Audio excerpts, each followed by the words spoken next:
నమస్కారం. చీపురుపల్లి జనసేన పార్టీ నుంచి మాట్లాడుతాను.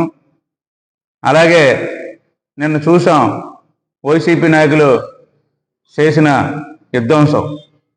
ఎందుకంటే మా ఎమ్మెల్యే గారు కళా వెంకట్రావు గారు అలాగే రైల్వే జిఎం గారు అందరూ కలిపి ఒక డేట్ నిర్ణయించారు, 10వ తేదీన ఓపెనింగ్ అని. ఇలాగే వైసీపీ నాయకులు వెళ్ళి ఒక మాజీ ఎంపీ అయి ఉండి అక్కడ ప్రెస్ మీట్ పెట్టడం, అలాగే కొబ్బరి కొట్టి బ్రిడ్జి ఓపెన్ చేసి అనడం చాలా విడ్డూరంగా ఉంది ప్రజలందరికీ కూడా. ఎందుకంటే వందాగా ఉండాలి. ఎందుకంటే రాజకీయాలు చేయొచ్చు, ఉండొచ్చు, కానీ ఇలాంటి రాజకీయాలు చేయకూడదు, ఇలాంటి సంస్కృతి చేయకూడదు. ఎందుకంటే బ్యాచ్కి ఇదే పని. అవినీతుల్లో కూరుకుపోయి మద్యంలో కూరుకుపోయి 2000 కోట్ల రూపాయలు మద్యంలో ఉన్నారు. చిట్టి పిలుస్తుంది మీ అందరికీ, అయినా సరే మీకు భయం లేదు. ఒక ఆర్మీ భూమి మాజీ ఎమ్మెల్యే 5 ఎకరాలు కబ్జా చేసిస్తే ప్రధానమంత్రి గారికి వెళ్ళింది ఆ కేసు.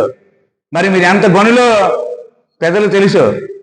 మీరేమి నీతి నిజేతి మంత్రులు అనేసి చెప్పుకొని తెలియడానికి ఇక్కడ మీ గౌరవం పెద్దలు నమ్మరు.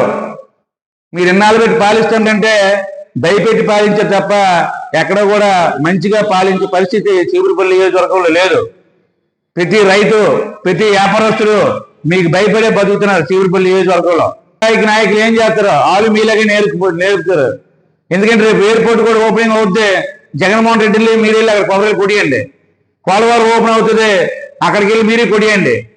అదే రాజధాని ఓపెనింగ్ అవుతుంది, అక్కడికి వెళ్ళి మీరు ఓపెనింగ్ చేసి మీరే కొబ్బరి కొడియండి. ఎందుకంటే రాష్ట్రంలో ఎక్కడ రోడ్లైనా ఏవైనా ఈరోజు చేస్తే అక్కడికి వెళ్ళి 3 ఏళ్ళు ముందు కొబ్బరి కొడియండి. నేను జగన్మోహన్ రెడ్డి కొబ్బరికాయలు తోటలేమో అది తీసుకుంటారేమో కొబ్బరికాయలు, ఆ కొబ్బరికాయలు మీ అందరూ పంచితే కొబ్బరికాయలు ప్రతి నియోజకవర్గం తిరిగి ఏదైతే అభివృద్ధి కార్యక్రమం చేస్తున్నామో అది మీరే కొబ్బరికాయలు కొడియండి. ఏమనంటే వైసీపీ నాకు సిగ్గుండలేదు పనులు చేయడానికి. సమాజానికి ఏమి నేర్పుతున్నారు? రాజకీస్తున్నారు.